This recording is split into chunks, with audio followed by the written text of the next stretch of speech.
Hello दोस्तों, फिर से स्वागत है एक और बिल्कुल नई वीडियो में।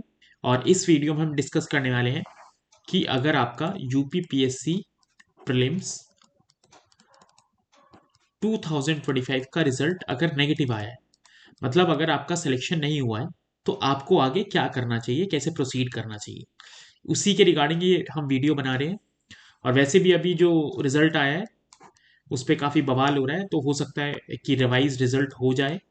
पक्का नहीं है लेकिन चांसेस लग रहे हैं, बिकॉज खाली 12 टाइम्स बच्चे लिए गए हैं, कोई आंसर की नहीं बताई गई है।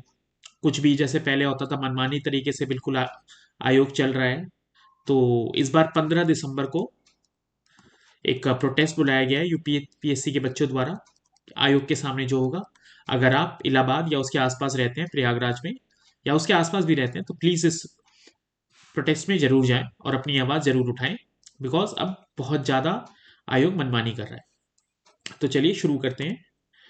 ये हम देखेंगे कि आपको आगे कैसे प्रोसीड करना चाहिए, कि आपके कितने नंबर आए थे, किस हिसाब से आपने स्कोर करा था।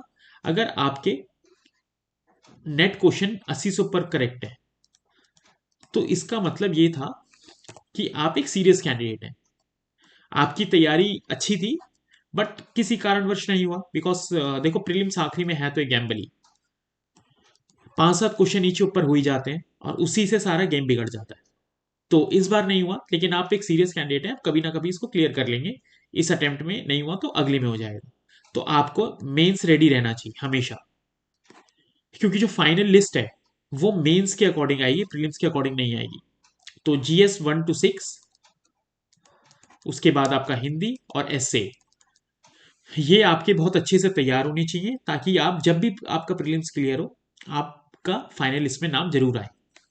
और दूसरे ऐसे बच्चे जिनके लगभग 75 या उससे कम क्वेश्चन करेक्ट है, उनको क्या करना चाहिए, तो उसी की रिगार्डिंग हम इसमें अभी डिस्कस करेंगे। सबसे पहले कि जिनके 80 से ऊपर क्वेश्चन करेक्ट है। देखो यार, अभी फरवरी तक आप लोगों को ये 3 पेपर जरूर निपटा लेने चाहिए, GS 5, GS 6 और एथिक्स। उसका रीजन ये है क्योंकि जब हम प्रीलिम्स पढ़ते हैं तो हमारा GS 1, 2 और 3 कहीं ना कहीं थोड़ा बहुत प्रिपेयर हो जाता है, बट इन तीनों का कंटेंट बिल्कुल डिफरेंट है। ठीक है, तो एकदम से इनको फिर हमें तैयार करना पड़ता है। तो आप इनको पहले ही तैयार करके रख लें, बिकॉज आखिरी में सिलेक्शन ना यही करवाते हैं। ये बात आपको ध्यान रखनी है कि आखिरी में जो आपका सिलेक्शन होगा वो यही दिलवाएंगे।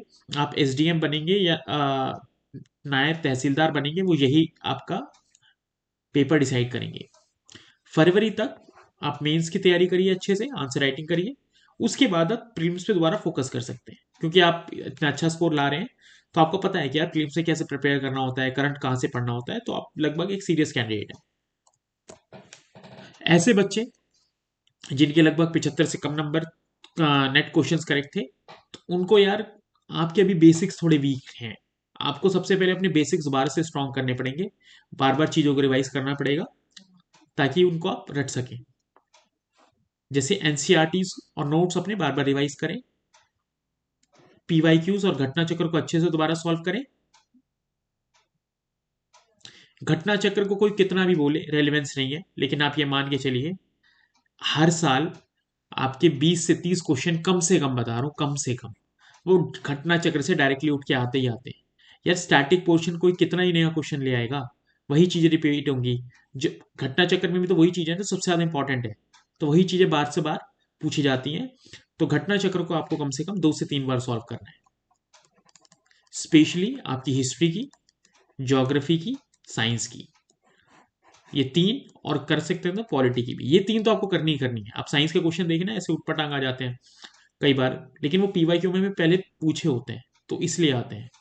उसके बाद अगले प्रीलिम्स 2026 के प्रीलिम्स से पहले आपको 5 से 7 हजार क्वेश्चन कम से कम प्रैक्टिस करके जाने हैं। आप कोई सी भी टेस्ट सीरीज उठा सकते हैं, बहुत सारी टेस्ट सीरीज मार्केट में अवेलेबल है, उनको आप रेगुलरली सॉल्व करते रहिए टाइम टू टाइम। वेट ना करें कि यार फेब के बाद ही करनी है, या कुछ वीकली एक पेपर आप आराम से लगा सकते हैं। ठीक है, और ये इसी से, क्योंकि एमसीक्यू सॉल्व करना ना एक आर्ट है, वो आपको सीखनी पड़ेगी। क्योंकि एमसीक्यू की सबसे अच्छी चीज होती है, आंसर हमारे सामने होता है, हमें उस आंसर के हिसाब से बस पहचानना है, और उसके हिसाब से हमें फिर उसमें टिक मार्क करना होता है। तो ये चीज आप प्रैक्टिस के साथ करेंगे। उसके बाद अब ये डिस्कस करते हैं कि पीसीएस जो प्रीलिम्स है 2026 कब होगा, और उसमें सीट्स और उसकी टाइमिंग्स क्या रहेंगी। देखिए सीट्स 2027 एक इलेक्शन ईयर है, तो पहले से ही अफवाह आने लग गई थी कि भाई 950 प्लस सीट्स होने वाली है, और ये है भी, ऐसा हो सकता है, बिल्कुल हो सकता है। और जो इसकी टाइमिंग्स हैं वो आपका जून 2026, ये आप लगभग मान के चलिए, उसी हिसाब से तैयारी करके चलिए। और इसका जो नोटिफिकेशन है वो जनवरी या फरवरी में आएगा। तो यूपीएससी जो प्रीलिम्स है उसी के अराउंड ये थोड़ा बहुत होगा, एक आध महीने के डिफरेंस में। तो प्लीज़ अपनी तैयारी जारी रखिए, डिसहार्टिंग ना हो।